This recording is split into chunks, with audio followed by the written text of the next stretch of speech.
So hi everyone, congratulations to everyone जिनका आज selection हुआ है। आपने देख ही लिया होगा, लिस्ट आ गई है हमारी, कट ऑफ भी रिलीज हो गई है, कैंडिडेट्स का लिस्ट भी आ चुका है जिन्होंने टीजीटी और पीजीटी के लिए फॉर्म फिल किया था।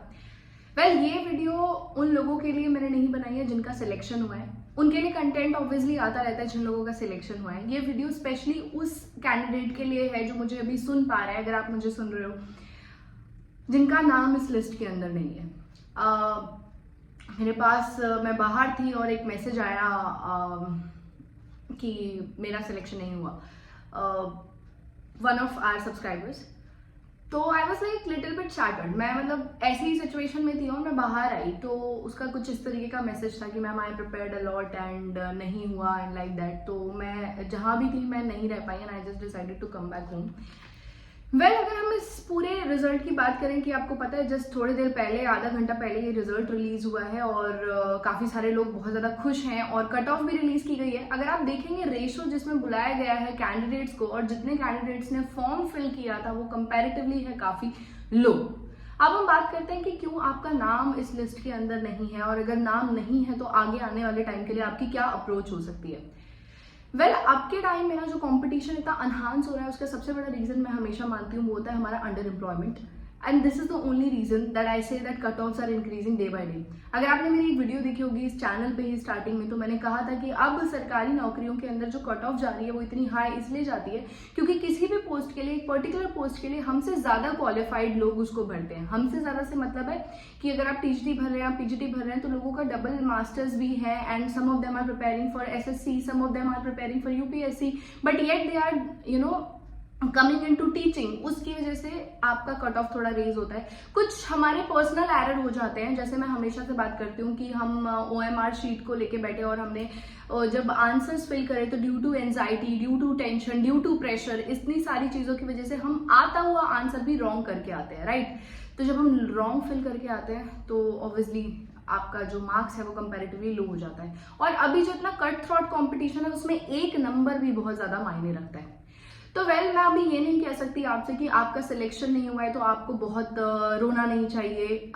मैं उसमें बिलीव ही नहीं करती। आपको जो भी फील हो रहा है इस समय आप वो फील करिए, क्योंकि मैं जानती हूँ कुछ ऐसे कैंडिडेट्स होंगे जिन्होंने इन वैकेंसीज का बहुत ज्यादा वेट किया होगा और वो बहुत लॉन्ग रन से इसकी तैयारी कर रहे होंगे, बट अब जब उन्होंने अपना नाम नहीं देखा है तो वो एक कैसी फीलिंग होती है वो मैं जानती हूँ। ये सिचुएशन में मैं रह चुकी हूँ आज से 4 साल पहले, तो I know how it feels. But अब दुख आपको मनाना है। दुख के साथ हमेशा हमें एक प्रैक्टिकल अप्रोच रखनी चाहिए कि इसके साथ आपको आगे कैसे जाना है। जैसे मैं यहाँ पे कुछ मोटिवेट नहीं करूंगी आपको, क्योंकि आप में से काफी सारे लोग जो मुझे देख रहे हैं वो मेरे से उम्र में डेफिनेटली लिहाजा बड़े हैं, तो आपके लाइफ एक्सपीरियंसेस मुझसे ज्यादा है। बट कुछ एक्सपीरियंसेस जो मैंने सीखे हैं, मेरे कलीग से सीखे हैं और कुछ अपने आसपास के एनवायरमेंट से सीखा है, और जो आज का बदलता education system plus job market है, यानी कि जो आज की हमारी जॉब मार्केट है जो बदल रही है धीरे धीरे, उसके बारे में मैं आपसे बात करना चाहती हूँ। कट ऑफ देखिए, एक एग्जांपल ले रही हूँ पीजीटी इंग्लिश का।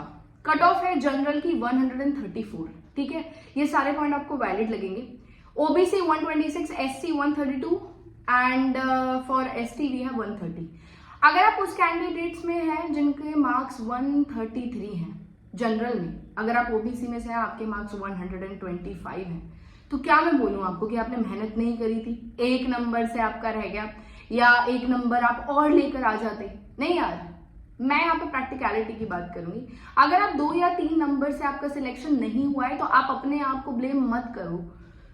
अगर आपके गैप है, to be very honest and little bit harsh, अगर आपके नंबर में गैप है 5 से 8 अंक, तब आप कह सकते हो कि आपकी मेहनत में कुछ कमी थी, कोई बात नहीं, हम इम्प्रूव कर लेंगे। और यही बेस्ट वे होता है आगे अप्रोच करने का, कि अपने आप को थोड़ा सा बोल लो कि यार हम थोड़ा बेटर कर सकते थे and we could have done little better and we will do it from the next time.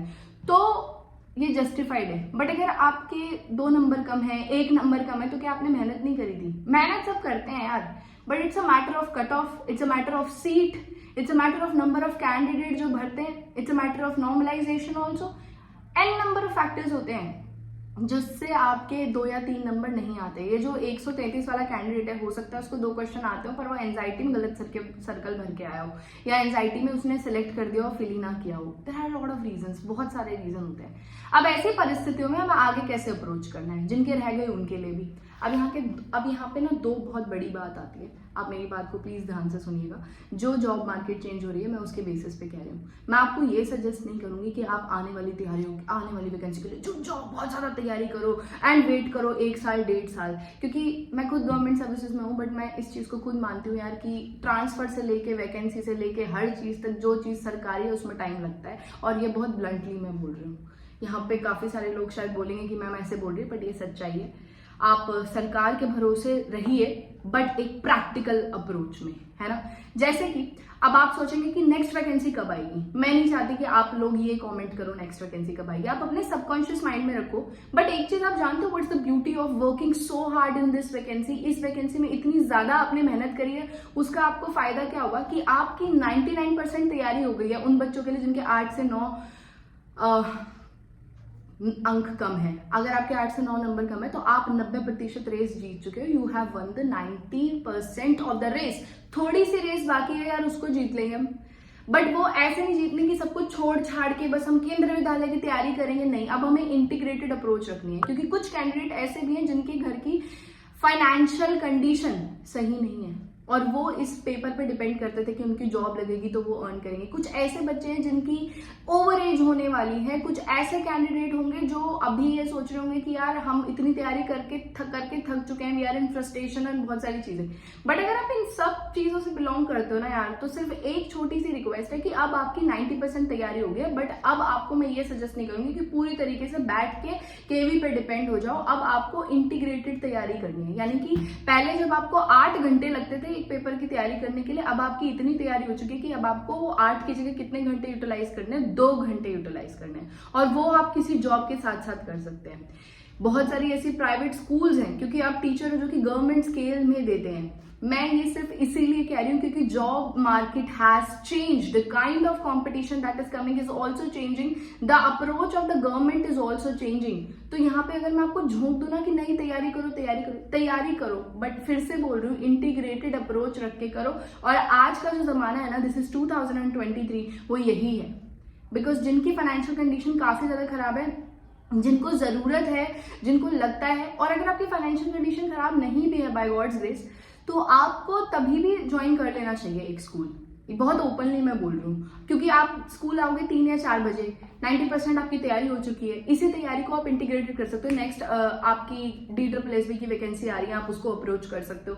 केंद्रीय विद्यालय की आने वाली वैकेंसी के लिए अप्रोच कर सकते हो, बट पूरी तरह डिपेंड होके नहीं, क्योंकि ये करेगी आपको कोलैप्स पूरी तरीके से। आप सोचते रहोगे, आप और मेहनत करोगे, बट यार एक होता है ना कि situation, it is called survival of the fittest, है ना। तो परिस्थिति कैसी भी आ जाए यार, हमको जीना आना चाहिए। हम कैसे जिएंगे, and that's what the matter is. आपको पता है कि आपको 40-50 हजार रुपए में PGTs की तो हमसे ज्यादा होती है। आपके 60 they have like grade pay 4600 TGTs के लिए आपको इतना चाहिए। आप में अगर उतनी स्किल है तो आप उतना नहीं, बट उससे थोड़ा 10-12 के कम में बहुत अच्छे स्कूल में पढ़ा सकते हो। अब इसके क्या फायदे होंगे, आप जो भी डेमो के लिए इतनी टेंशन ले रहे थे, जब पढ़ा चुके ना, डेमो की टेंशन नहीं होगी। यही मेरा छोटा सा एक मैसेज है आपके लिए। मैं जानती हूँ मैं एज में आपसे बहुत छोटी हूँ, इट्स वेरी अर्ली टू से all these thing here, but मुझे लगा ये जरूरी है। जब वो मैंने मैसेज पढ़ा, मेरी एक और कजन है, उसने भी एग्जाम दिया है, उसका भी मेरे पास यही मैसेज आया था कि Ritika I haven't got short listed, तो उसको भी मैंने यही सब बोला था। और एक और बात यार, मैं फिर से कह रही हूँ, टाइम बदल गया है। अब हमें अपना अप्रोच भी बदलना पड़ेगा लाइफ को जीने का। एक चीज पे डिपेंड होकर नहीं बैठ सकते, और that is the only truth. ये चैनल पे जिन लोगों का सिलेक्शन हुआ है उनके लिए कंटेंट तो आता ही है, बट ट्रस्ट में आप मेरे पे पूरी तरह से भरोसा कर सकते हैं। मैं वो कंटेंट भी लेके आऊंगी आने वाले कुछ टाइम में, जो आप लोगों के लिए भी पूरे तरीके से बेनिफिशियल होगा। हम उन कुछ इस तरीके की अनकन्वेंशनल जॉब्स के बारे में बात करेंगे, कुछ तरीके की कन्वेंशनल जॉब्स के बारे में बात करेंगे, टीचिंग जॉब्स के बारे में बात करेंगे, कौन कौन सी ऐसी जॉब्स है जहाँ पे जाके आप काम कर सकते हैं। अपार्ट फ्रॉम इट, घर पे बैठ के आप कैसे you can make a lot of money, हम उस पर भी बात करेंगे। बिकॉज वक्त बदल रहा है, और मैं अगर 24 साल की उम्र में आपको एकदम से झोंक दूं तो मैं खुद के साथ ही जस्टिस नहीं करूंगी, क्योंकि जो मेरा एक्सपीरियंस है वो थोड़ा सा अलग है, क्योंकि वक्त बदल रहा है। Thank you so much, this was your host Ritika Sharma, this was Jobnama. I will meet you in the next video. कल ही हम रिलीज करेंगे एक शॉर्ट एनालिसिस और किस तरीके से आप डेमो प्रिपेयर कर सकते हो। तब तक के लिए take care of yourself, और जिनका सिलेक्शन नहीं हुआ है दुख होगा यार, दुख मना लो थोड़ा सा, बट थोड़ा जिगरा स्ट्रॉन्ग रखो। Bye bye.